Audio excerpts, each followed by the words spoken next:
A few moments later. Assalamualaikum warahmatullahi wabarakatuh. Waalaikumsalam warahmatullahi wabarakatuh. Kami Bu izin ke open sini promosi kesehatan terkait pengobatan herbal.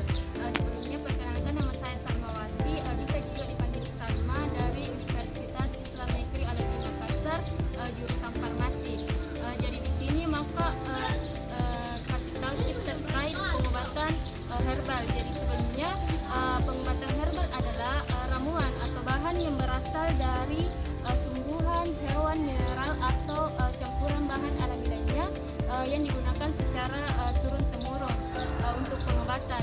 Jadi kenapa harus pilih obat herbal? Yang pertama itu di mana di Indonesia itu sebagian besar lebih percaya terkait pengobatan herbal dibandingkan pengobatan modern atau kimia.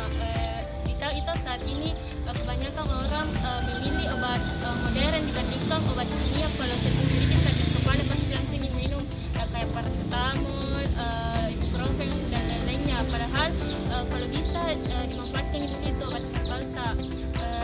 Cara tips memilih obat herbal.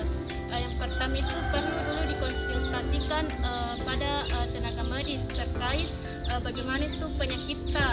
Kemudian harus juga dipilih secara klinis.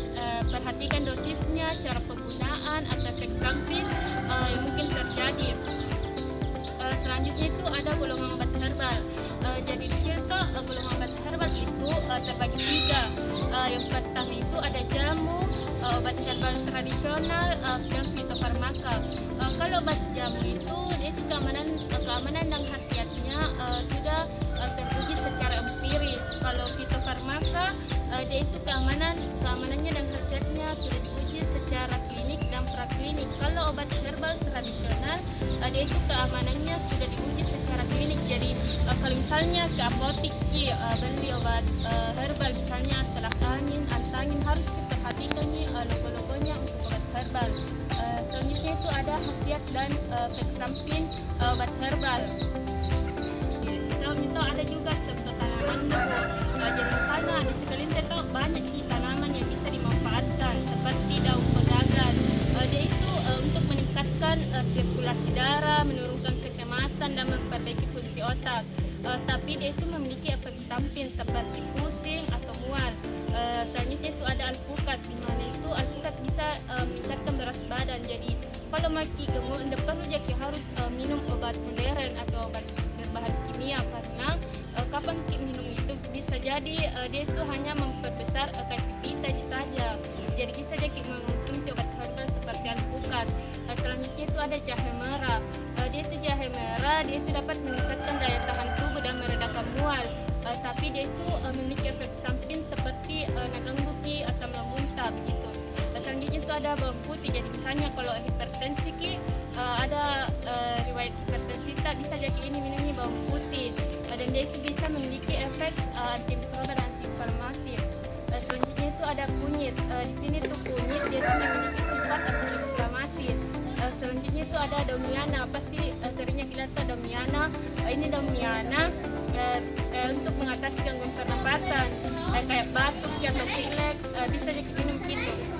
Selanjutnya ada mau ditanyakan Bu? Tidak ada Ji. Tidak ada Ji. Ya, Oh, iya. oke. Bawang putih bisa menurunkan hipertensi. Iya, betul. Jadi ini bawang putih kalau misalnya ada riwayat hipertensi, bisa juga menurunkan kolesterol. Kalau misalnya ada riwayat kolesterol, hipertensi, serta dia itu memiliki efek antimikroba dan antiinflamasi. Kalau domiana, Misalnya kalau domian itu kayak pilek, gangguan pernapasan, bisa juga gunakan tapi itu efek sampingnya minum J. oke. Baik, terima kasih atas kesempatannya Bu. Saya sebelumnya minta maaf juga karena saya menggunakan masker karena lagi flu. Sama-sama. Ya, terima kasih.